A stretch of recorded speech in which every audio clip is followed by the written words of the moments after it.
ನಮಸ್ಕಾರ, ನಾನು ರೂಪಮ್ಮ. ಇವತ್ತು ನಾನೊಂದು ನೆಲ್ಲಿಕಾಯಿ ಜ್ಯೂಸ್ನ ಹೆಂಗೆ ಮಾಡೋದಂತ ತೋರಿಸ್ಕೊಡ್ತೀನಿ. ಇದನ್ನು ಸ್ಟೋರ್ ಮಾಡಿ ಫ್ರಿಜ್ ಒಳಗೂ ಇಡ್ಬೋದು. ಯಾರಾದರೂ ಗೆಸ್ಟ್ ಬಂದಾಗ ನಿಂಬೆಹಣ್ಣು ಪಾನಕ ಅದಂತರೂ ಮಾಡ್ತಾನೆ ಇರ್ತೀವಿ. ಇದು ಇವಾಗ ನೆಲ್ಲಿಕಾಯಿ ಸೀಸನ್ ಅಲ್ಲ, ಇದನ್ನು ಮಾಡೋದು ಹೆಂಗಂತ ನೋಡೋಣ ಬರ್ರಿ. ಇವಾಗ ನಾನು ಒಂದು 8ರಿಂದ 10 ನೆಲ್ಲಿಕಾಯಿ ತೊಗೊಂಡಿನಿ. ಇದನ್ನೊಂದು ಸರಿ ಕ್ಲೀನಾಗಿ ತೊಳ್ಕೊಂಡು ಒರೆಸ್ಕೊಳ್ತೀನಿ.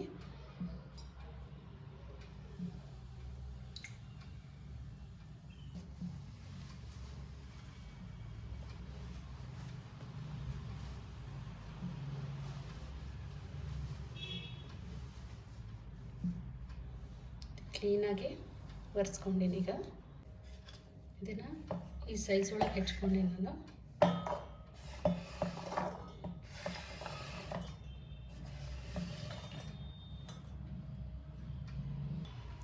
ಒಂದು 2 ಇಂಚಷ್ಟು ಹಸಿ ಶುಂಠಿ,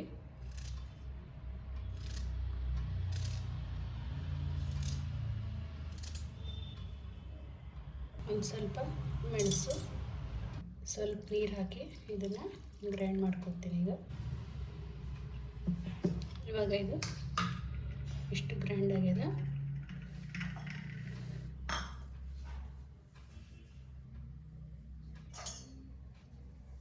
ಇದನ್ನು ರಸ ಎಲ್ಲ ತಗೊಳ್ತೀನಿ ಈಗ. ಆಮೇಲೆ ಇದು ನೆಲ್ಲಿಕಾಯ್ದು ಚರಟ ಏನು ಬಂದದಲ್ಲ, ಇದನ್ನು ಎಸಿಬಾರ್ದು. ಇದರದ್ದು ಚಟ್ನಿ ಭಾಳ ಚಲೋ ಆಗ್ತದೆ. ನಮ್ಮ ಅಕ್ಕ ಹೇಳಿದ್ಲು, ಇದನ್ನು ಮಾಡಿ ತೋರಿಸ್ತೀನಿ.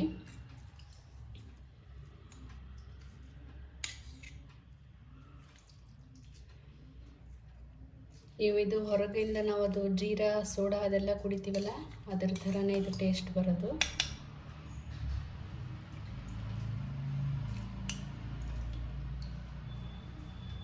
ಇದನ್ನೆಲ್ಲ ನಾನು ಒಂದು ಸರಿ ಸೋಸ್ಕೊತೀನಿ.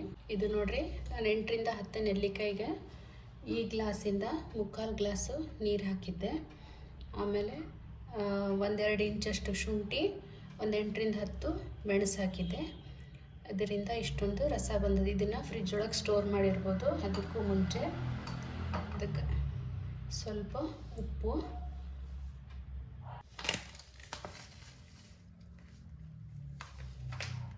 ಬ್ಲ್ಯಾಕ್ ಸಾಲ್ಟ್ ಹಾಕಿ ಮಿಕ್ಸ್. ಇದು ಪಿತ್ತ ಆಗಿತ್ತು ಅಂದರೆ ಇಂಡೈಜೆಷನ್ಗೂ ಭಾಳನೇ ಚಲೋ. ಇದನ್ನು ಸ್ಟೋರ್ ಮಾಡಿ ಫ್ರಿಜ್ ಒಳಗೆ ಆರಾಮಾಗಿ ಇಟ್ಕೋಬೋದು. ಈಗ 1 ಗ್ಲಾಸ್ ನೀರಿಗೆ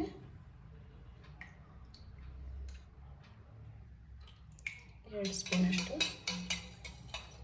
ನಿಮಗೆ ಎಷ್ಟು ಬೇಕೋ ಅಷ್ಟನ್ನು ಹಾಕೋಬೋದು. ಇದನ್ನೊಂದು ಸರಿ ಟ್ರೈ ಮಾಡಿರಿ, ಹೆಂಗಾಗ್ಯದಂತ ಕಮೆಂಟ್ ಒಳಗೆ ತಿಳಿಸ್ರಿ. ಆಮೇಲೆ ಇದು ಶುಂಠಿ ನೆಲ್ಲಿಕಾಯ್ದು ಇದು ಎಲ್ಲ ರಸ ತಗೊಂಡ್ಮೇಲೆ ಇದೇನು ಚರಟ ಉಳಿದದಲ್ಲ, ಇದನ್ನು ಎಸಿಬಾರ್ದು. ಇದೊಂದು ಚಟ್ನಿ ಮಾಡಿ ತೋರಿಸ್ತೀನಿ. ಇದು ಬಿಸಿ ಅನ್ನಕ್ಕೆ ತುಪ್ಪದ ಹಾಕ್ಕೊಂಡು ತಿಂದರೆ ಅಂದರೂ ಮಸ್ತ್ ಟೇಸ್ಟ್ ಇರ್ತದೆ. ಈಗ ಇದಿಷ್ಟನ್ನು ಹಾಕ್ಕೊತೀನಿ. ಫಸ್ಟು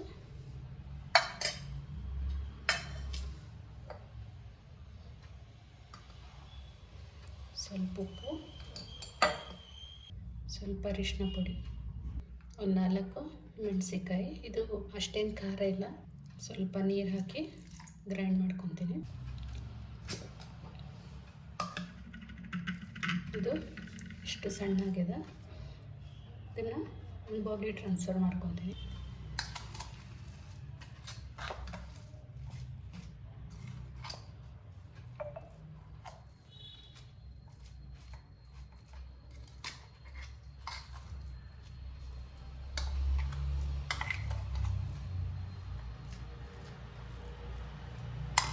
ಇದಕ್ಕೊಂದು ಒಗ್ಗರಣೆ ಮಾಡೋಣ ಅಂತ. ಇದು ಎಣ್ಣೆ ಕಾದದ. ಸ್ವಲ್ಪ ಮೆಂತ್ಯ, ಸ್ವಲ್ಪ ಹಿಂಗು,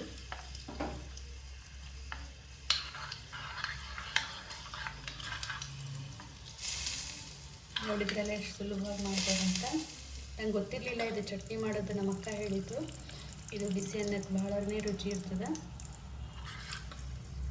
ಎಲ್ಲರೂ ವಿಡಿಯೋನ ಒಂದ್ಸರಿ ಟ್ರೈ ಮಾಡಿರಿ. ಕಮೆಂಟ್ ಒಳಗೆ ಹೆಂಗಾಗಿದೆ ಅಂತ ತಿಳಿಸ್ರಿ.